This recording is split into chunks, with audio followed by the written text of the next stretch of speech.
All right, hey, what's up, guys? We're at Genesis, currently in the middle of top 8 of our charity round tournament, and we have TJ here. He's back on the channel. And what deck did you run today? I was playing like a Runick Synchro variant with a little small Spright package.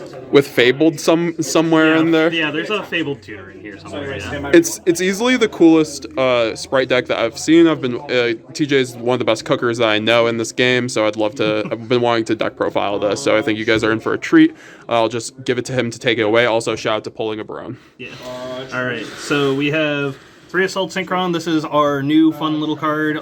So for those of you that don't know what this does because it's relatively new, during the main phase you can special summon this card from your hand, take 700, locks you into Synchros while it is on the board and it's summoned by that effect. And then if a Dragon Synchro monster you control is either attributed or banished, you can banish this from the graveyard to summon it back. So you work this with the Axel Synchron. Then for further tuners, we have 3 Diva.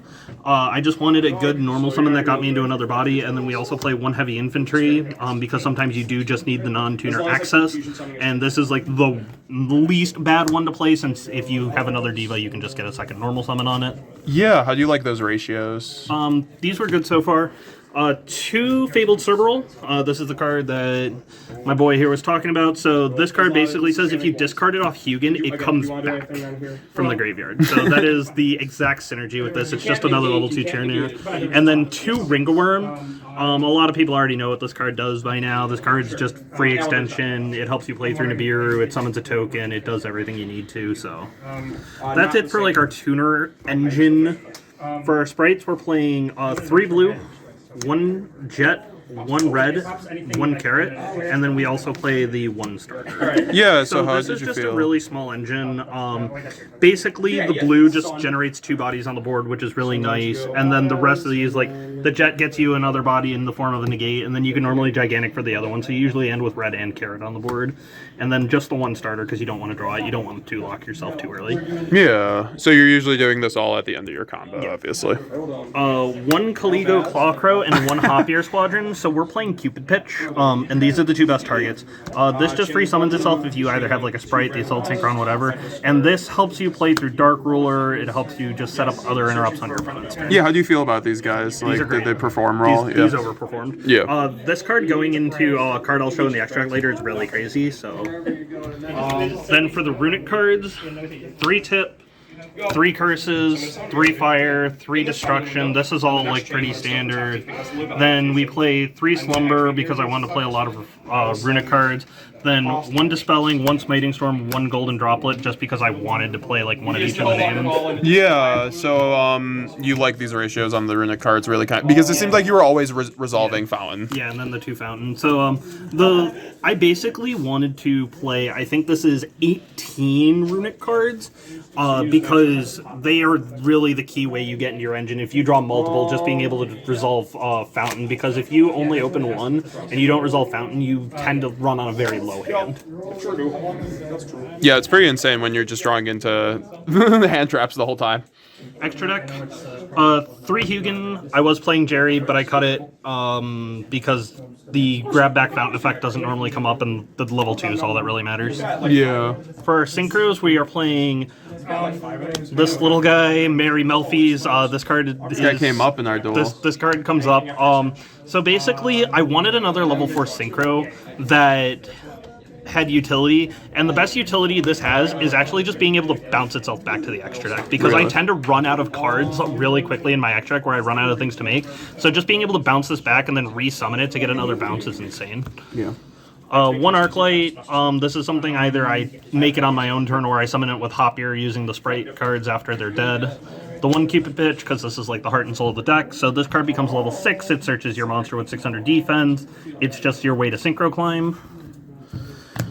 The 1 Axel and the 1 Stardust, you need the Stardust for the Axel effect, so you use the Axel to summon a tuner, and then you use it to tribute into the Stardust to immediately conduct a Synchro Summon into one of your 10s, usually Bestial Despotter, and then you use the Assault Synchron to bring back the Axel so that you can make another level 10, because you can use this to get the Axel back. Broken, yeah. You can get the Assault back with the Despotter.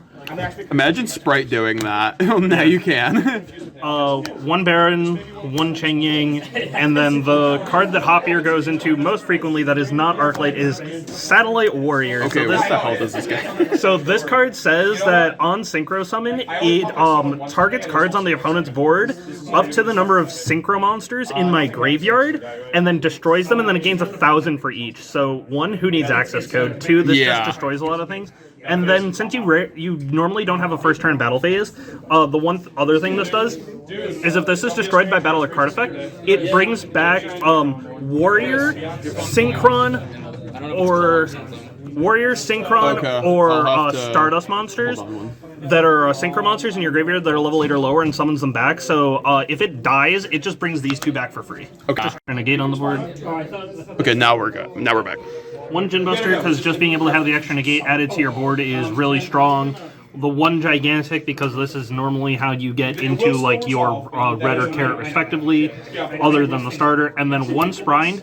This is the MVP of the deck, on God. Really? Because there are a lot of times where like you don't open like the Synchron, right? Or if you do open the Synchron, like you don't have a way to get it in the graves. That way it'll be able to activate for the Axel because it has to be able to see the Stardust Tribute, and if it's on the board, it doesn't see that because it's not in the grave at the time of it getting tributed.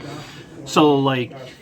Sometimes you'll just link this off after bringing it back with the Axel, and then you'll dump like Ringo Worm, or if you don't already have the Synchron, you'll dump it and then be able to do the tag effect. Yeah, no, that's incredible. It's why Spright is a broken card. Yeah, card's very good.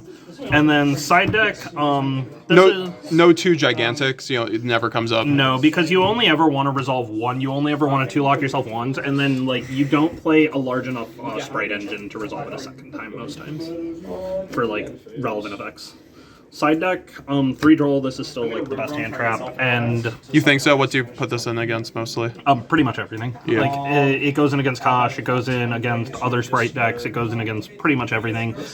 So the side deck theory in this deck is that it's very hard to side out because we're just playing all engine. So if I am siding cards in, I want them to be the most impactful cards possible. It's a turn skip. Yeah. The 2 Magma, 1 Druid's Worm, because I don't want to get Gimmick Puppeted. I hate this card. Don't all branded players. We can ban it once we ban Gimmick Puppet. It's fine. Okay, that's fair. 3 Dark Ruler, again, just high impact cards. D-Barrier, again, turn skip, high impact, helps going first, and then 3 Evenly. So even though you don't normally get your battle phase, you can do this, if you draw this turn 1, which is the only time you really want to see it, you can always just go into battle phase evenly, and then you'll skip the battle phase on turn 2, it's fine. But yeah, I just wanted high impact blowout cards, because just, if I'm already siding out engine, I don't need to be drawing cards that are like irrelevant, in a sense, in that they don't do enough, whereas like the cards I'm siding out can be doing more. Do you see yourself making any changes going forward before the new stuff comes out in Nexus? It's hard to say. I'm really just working on this as I go along. Like, I made a couple of changes last night.